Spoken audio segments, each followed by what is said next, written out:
Herzlich willkommen bei Codeplayer on a Soul Mission. Mein Name ist Maren und ich nehme dich hier mit auf eine Reise zu deinem wahren Selbst.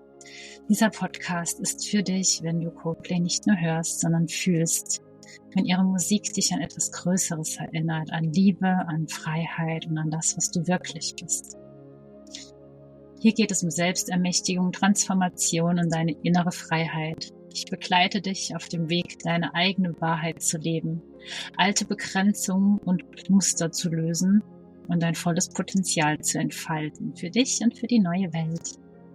Lass uns gemeinsam eintauchen in die Magie des Universums, in deine Herzensweisheit und in eine Welt voller unbegrenzter Möglichkeiten. Schön, dass du hier bist.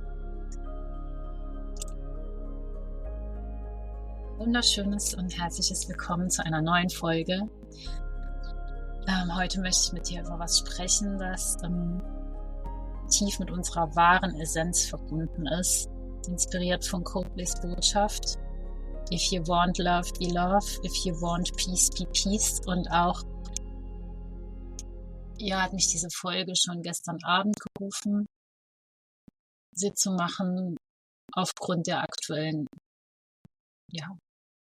nicht nur Lage in Deutschland, sondern wie gesagt weltweit. Und es geht eben jetzt mal vorrangig ums Peace, also um Frieden, weil jeder sagt, ich will Frieden, jeder wünscht sich Frieden, aber kaum einer ist bereit, auch hinzuschauen, dass es in einem selber beginnt und ist auch nicht bereit, alles zu fühlen, sondern nur die schönen Gefühle.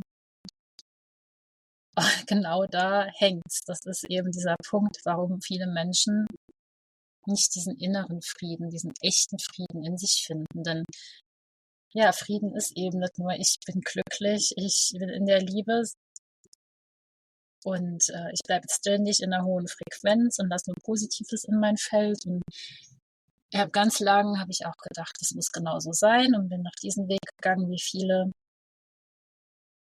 andere, die auf dieser Bewusstseinsreise sind. Auch mein Mentor ist dadurch und offensichtlich gehört das zu dem Weg oder zu dem Weg der Vorreiter, der Wegbereiter, die wir sind. Und wenn man sich dagegen sperrt, eben keine Wut fühlen zu wollen, keine Trauer fühlen zu wollen, keinen Herzschmerz, wirklich tiefe Traurigkeit fühlen zu wollen. Darüber habe ich ja schon mal in einem anderen Podcast gesprochen, in einer anderen Folge. Dann befindet man sich halt komplett im Widerstand und dieser Widerstand erfordert enormen Energieaufwand, weil du kämpfst ja dann gegen dich selber. Du kämpfst automatisch gegen das, was du eben nicht fühlen willst. Und wenn ich sage, ich will jetzt nur das Gute fühlen. Und viele haben auch so, dass, aber dann ziehe ich das ja an, Gesetz, Ursache, Wirkung, wenn ich jetzt das Negative fühle. Nee. Also, nee. Weil das Gefühl ist da, es will halt nur gesehen und gefühlt werden. Und dann kannst du dich aber neu entscheiden, wie du leben willst, wie der Rest deines Tages aussieht. Du hast die Macht, du hast die Power. Das ist auch, was Chris und Coldplay auf der Head Full of Dreams Tour hatten. You, the people, have the power. Die ist in jedem von uns. Und jeder Kampf gegen Angst, Wut, Schmerz, Trauer ist eben kein Frieden, sondern wahrer Frieden bedeutet, alles darf da sein. Und zwar die hohe Kunst ist, das weder kontrollieren zu wollen, noch zu bewerten, noch zu vermeiden. Und das ist halt einfach da. Und das Ende dieses Widerstandes, was nicht nur Widerstand, sondern Kampf und auch gleich Krieg, das beginnt immer in dir. Und zwar indem du aufhörst, dich gegen diese Gefühle zu wehren. Frieden ist radikale Offenheit. Und Frieden bedeutet, dass eben nichts mehr ausgeschlossen werden muss und es darf alles da sein. Licht, Dunkelheit, Leichtigkeit, Schmerz, gehört einfach alles dazu. Alles darf sein, weil in einem Universum, und Coldplay sagt ja, we are all one in the universe, das ist alles da und jeder ist mit jedem verbunden, alles ist mit allem verbunden und er wurde auch in einem Interview, das mich jetzt auch inspiriert hat, das Interview von Rolling Stone im englischen Originaltitel heißt die Ausgabe vom Coldplay With Love, die Titelstory. Wird er auch gefragt, wie er das Glück einordnen würde auf einer Skala von 1 bis 10, hat er gesagt, ich bin beides, ich bin 1 und ich bin 10, weil es ist immer alles da. Und es ist einfach so, es hat ihn auch, wie mich selber und wie viele andere meiner Mentoren und Wegbegleiter auch die eigene Erfahrung gekostet und viele Jahre überhaupt zu dieser Erkenntnis zu kommen. Aber ich möchte sie halt gern mit euch teilen, damit ihr es vielleicht leichter habt und euer Bewusstsein dafür schärfen. Dafür bin ich hier. Und er sagt auch selber, je stärker das Licht, je dunkler der Schatten. Es zeigt sich überall und man darf sich immer erinnern, dass man selbst immer alles ist, Licht und Schatten. Aber es ist wichtig, wofür du dich entscheidest. Und zwar in allen Bereichen deines Lebens. Und ja, es gehört Mut und innere Bereitschaft dazu, hinzusehen und sich dieser eigenen Schatten bewusst zu werden und sie so anzunehmen und zu transformieren, dass sie freundlich koexistieren und du sagst, ja, ist okay, dass jetzt meine Angst wieder hochkommt, ist okay, dass die Wut da ist, ich wende jetzt mein eines Tool an und lasse die Wut raus, aber so, dass ich keinem anderen wehtue, sondern diese Kraft ist einfach in mir und ich verwandle die jetzt in was mir wiederum dient für meinen Weg, für das, was ich eigentlich machen möchte, wie ich eigentlich sein möchte. Es ist immer diese innere Haltung und die innere Ausrichtung und du selbst entscheidest, wie du auf Dinge reagierst, die vom Außen auf dich zukommen und die du wahrnimmst. Du bist der mächtigste Schöpfer, du bist ja verantwortlich für dein Leben. Das klingt jetzt vielleicht einige triggern, aber es ist wirklich die Wahrheit. Du bist verantwortlich, weil du bist wirklich Schöpfer mit allem, was du aussendest, mit deiner ganzen Energie, mit deinen Gedanken, mit deinen Gefühlen, Emotionen, all das kreiert deine Realität und das zeigt sich im Außen. Das ist ein Spiegel, das ist das Gesetz von Ursache und Wirkung, von Resonanz. Und genau das ist auch die Botschaft, die Coldplay eben seit Jahren mit ihrer Musik und ihren Konzerten in die Welt trägt.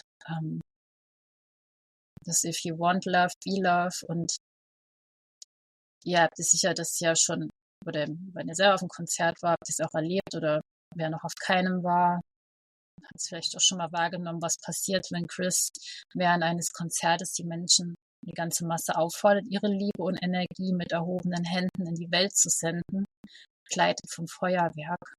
Und das ist so ein magischer Moment purer Magie und wirklich wahrhaftig aus dem Herzen Liebe rauszusenden. Und dann ist mir halt was aufgefallen, was mir sehr wehgetan hat und wo ich dann auch immer ganz ehrlich gesagt gedacht habe, warum kapiert das keiner? Warum verstehen die das nicht? Wie kann er, da war diese Kritik im Fandom und das hat auch das Fandom zum Teil gespalten. Wie kann er es wagen, Liebe überall hinzusenden, auch an Menschen oder Staaten, Erdbewohner, die da jetzt gerade nicht friedlich agieren und was soll das und wie kann er es wagen und ja. Und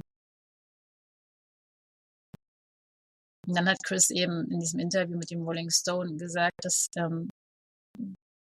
in Australien, Neuseeland, er ist ja auch so ein bisschen zurückgerudert, wo er eben dann immer nur gesagt hat, die Energie dorthin senden, wo friedliche Menschen sind, auch in Krisengebieten, wo Menschen Liebe brauchen. Aber für mich, also in meiner Wahrnehmung nach, ist aber genau das die Meisterschaft, so sehr in seiner eigenen Liebe und in seinem eigenen inneren Frieden, indem man Frieden macht in sich, in allem, was einen unzufrieden macht, das versucht zu transformieren, das versucht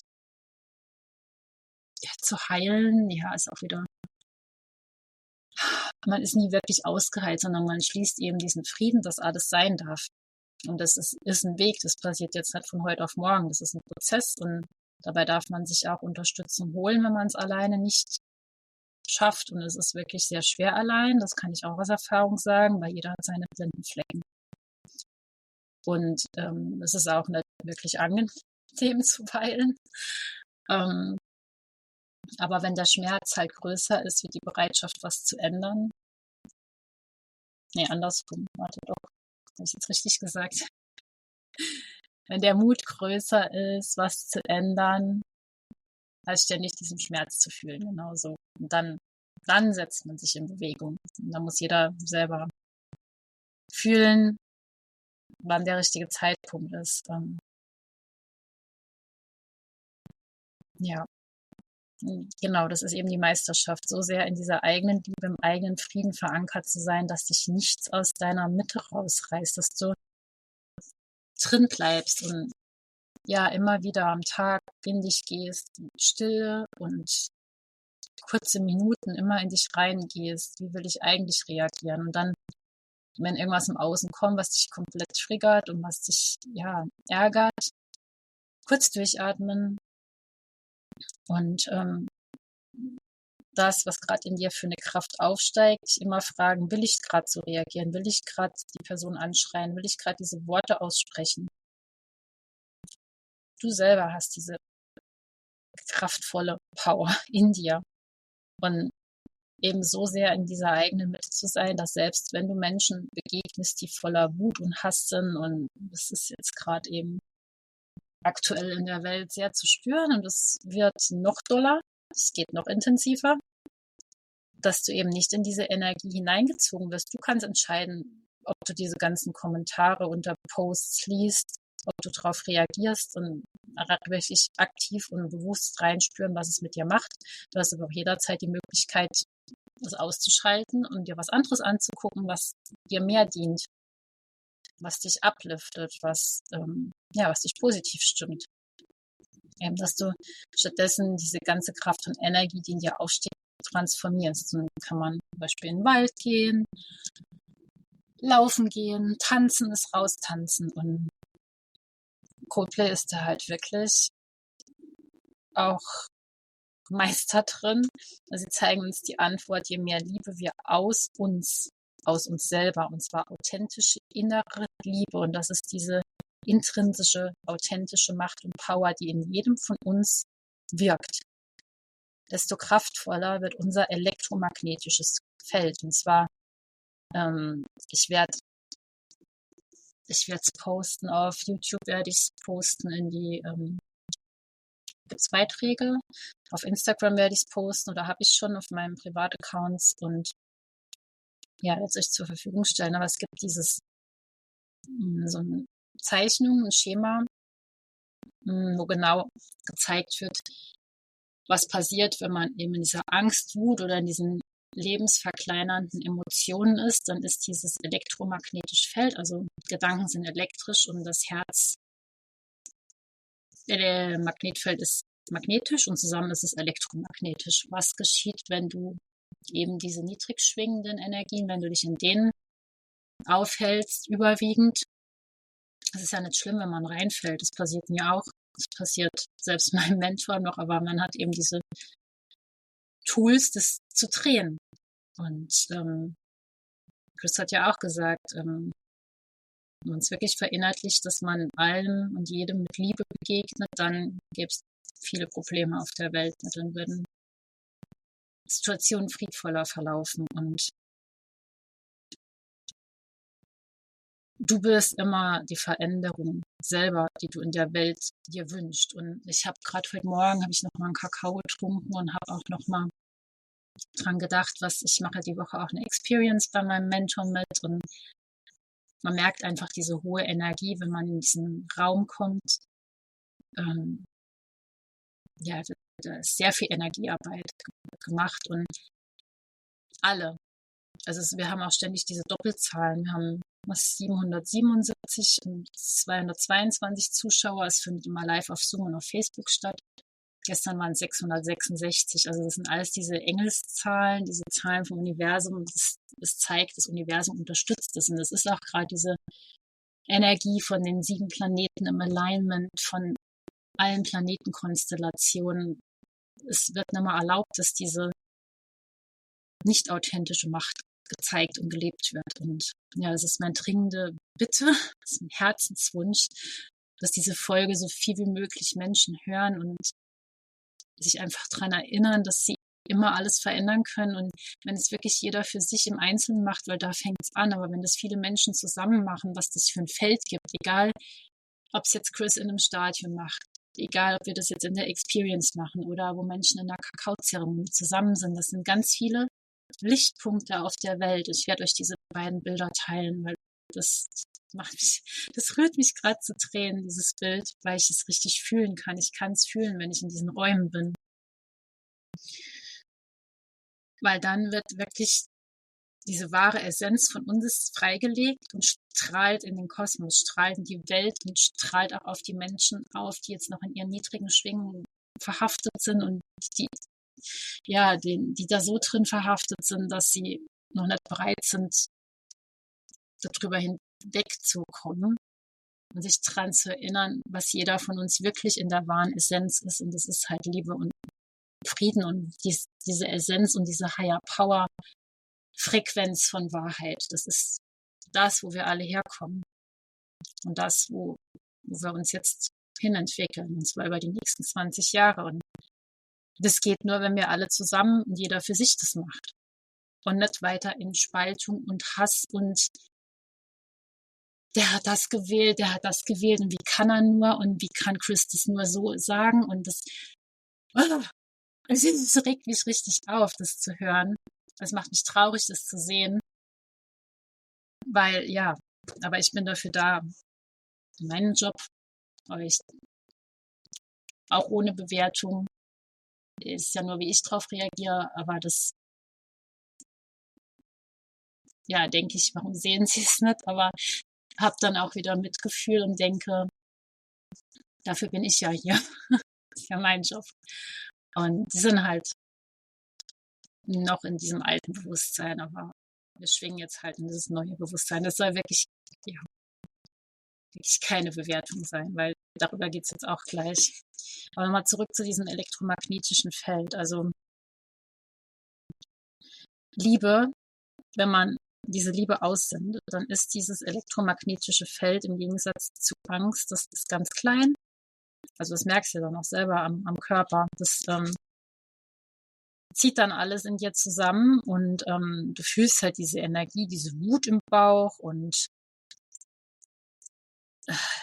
also man kann es richtig körperlich merken. Also es macht dich eng, es macht dich klein und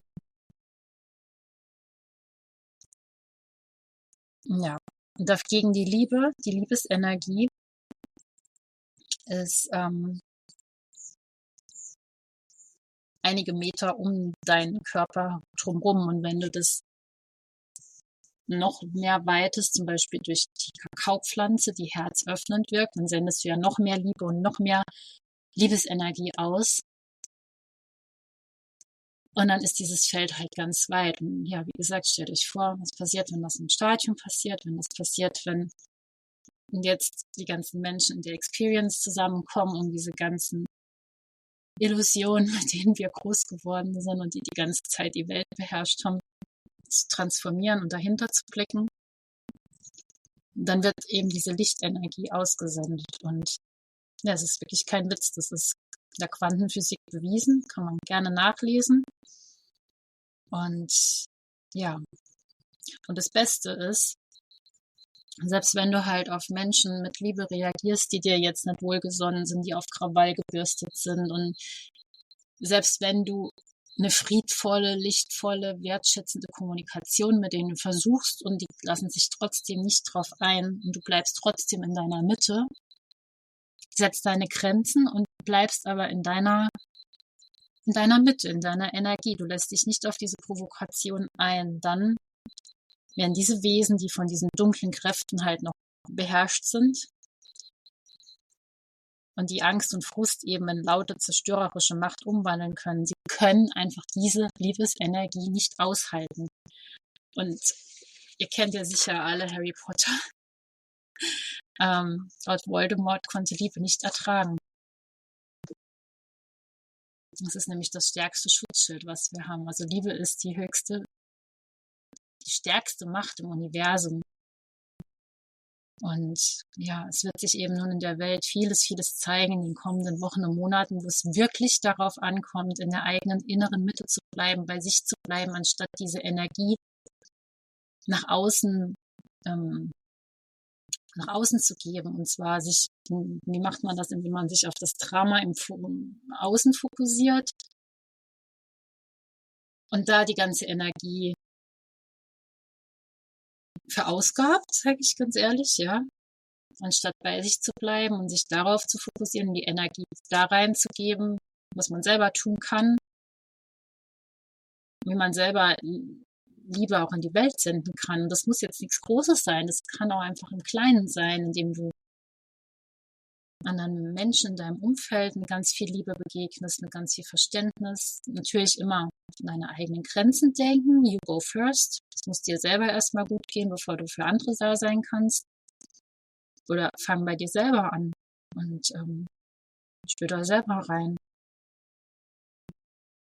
Und ja, was wirklich laut zerfällt, sind nur diese äußeren Machtsysteme, die auf die äußeren lauten Machtspiele aufgebaut sind und eben nicht authentisch aufgebaut sind, sondern habe ich ja auch in der letzten Podcast-Folge gesagt, aus Angst entstehen Kriege.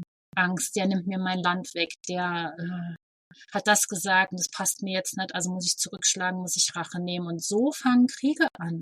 Und es ist immer nur aus Angst, aus Frust, aus diesen niedrig schwingenden Frequenzen, aber niemals aus der Wahrheit.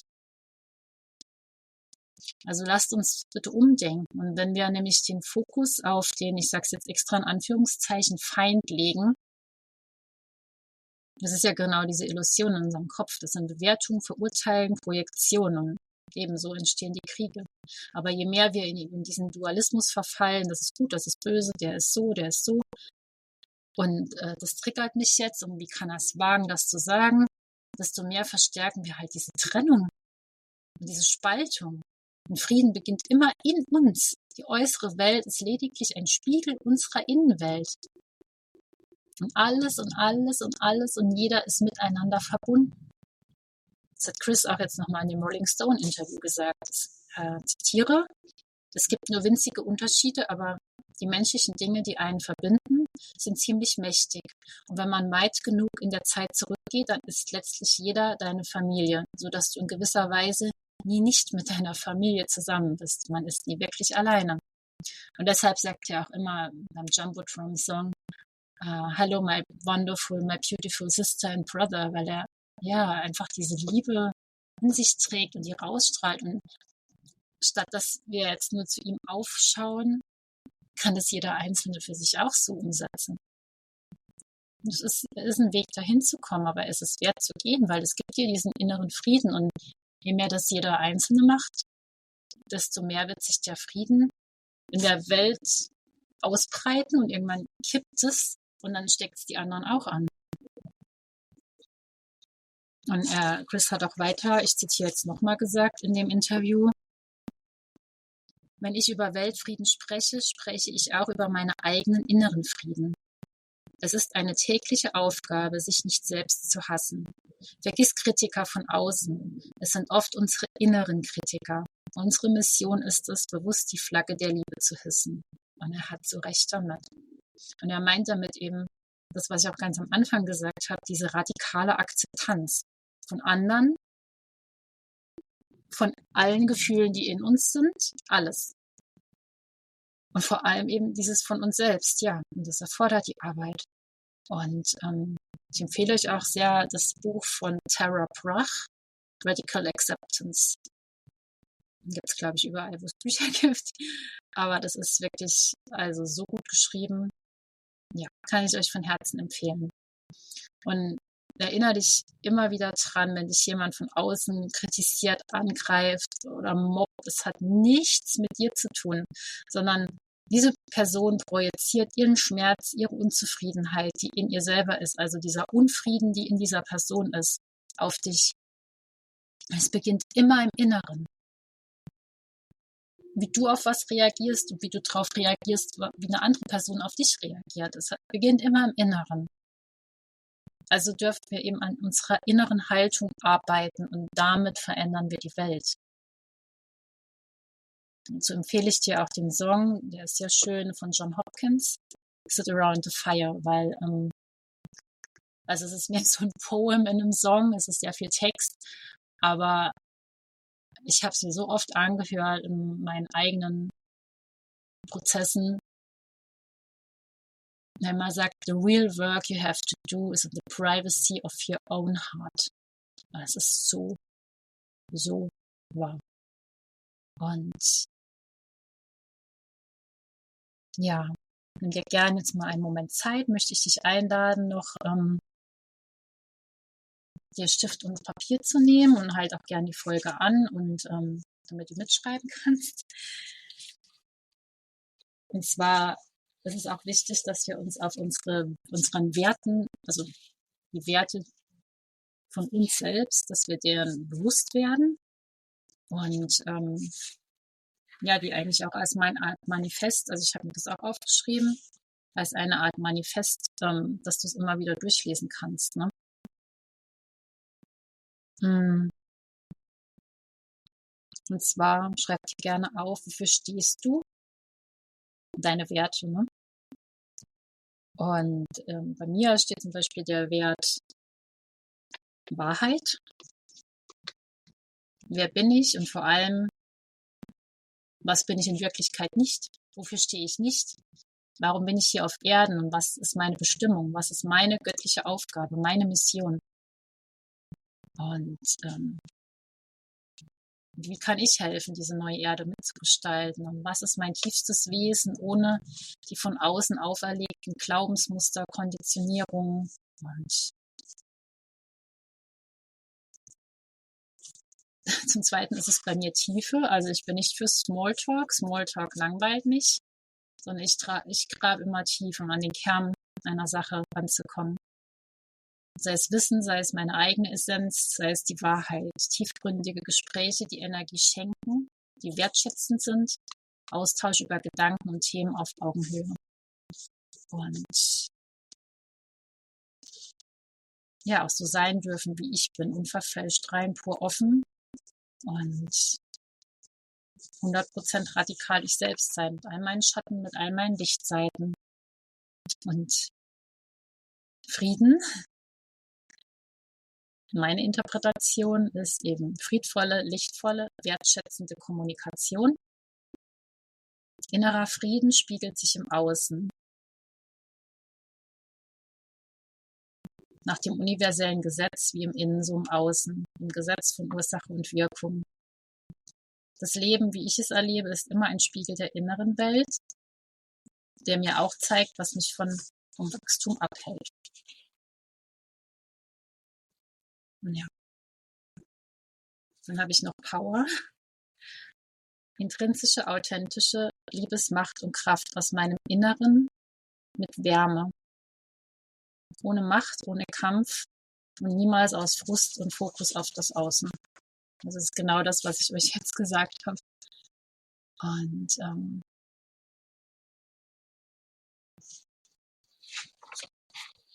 ja, kannst du dir gerne jetzt mal aufschreiben, was bedeutet Frieden denn für dich?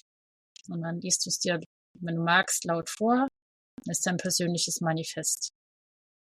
Und ja, abschließend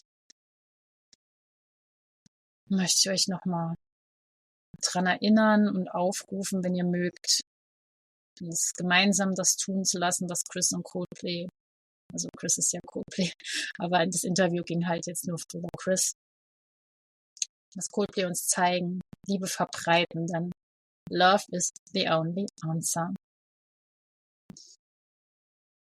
Ja, so. Lass das erstmal sacken und schreib mir gerne deine Meinung, deine Sichtweise, deine Gedanken dazu, entweder als Kommentar unter diesem Podcast auf Spotify oder auf YouTube. Lass mir auch gerne ein Like da auf YouTube und ein Abo, wenn du magst. Das hilft mir, dass der Podcast weiter ausgestrahlt wird. Im Outro sage ich auch was zum ob du das auf Spotify machen kannst mit A Sky Full of Stars. Das hat YouTube jetzt leider noch nicht, aber Spotify ist da sehr Codeplayer-freundlich mit den Sternen. Und ja, wenn du die Unterstützung wünschst, auf diesem Weg die Tools zu erlernen, wie du deine Gefühle besser regulierst oder wie du dahin kommst, das zu transformieren, dann kannst du auch gerne auf mich zukommen und können wir gerne einen kostenlosen Kennenlern-Call vereinbaren. Und dann können wir beide mal schauen, wie ich dich unterstützen kann, ob ich dich unterstützen kann, ob das passt zwischen uns. Und das biete ich dir gerne an. Ich biete dir gerne meine Guidance an und aus meiner Erfahrung, wie ich die Tools erlernt habe, wie sie mir helfen, wie ich zu diesem Bewusstseinslevel gekommen bin. Und ja, freue ich mich, wenn du dich bei mir meldest. Und dann sage ich, sind wir bald gleich 30 Minuten. Bis zum nächsten Mal. Einen schönen Tag, Abend, Morgen, wo auch immer ihr das hört in der Welt. Ciao.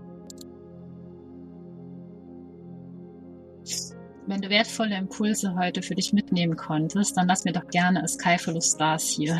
Klicke dazu bei der Folge rechts auf die 3 Punkte, wähle Go to Podcast und dann kannst du mir eine Bewertung in Sterneform dalassen. Ebenso freue ich mich über wertschätzende Kommentare, entweder unter dem Podcast, kannst mir auch gerne eine Nachricht auf Instagram schreiben oder wo wir sonst connected sind. Aber mit allem hilfst du mir, dass meine Kreationen noch mehr Menschen erreichen, als auch die neue Erde aktiv mitzugestalten. Ganz herzlichen Dank dafür und bis bald. Ciao.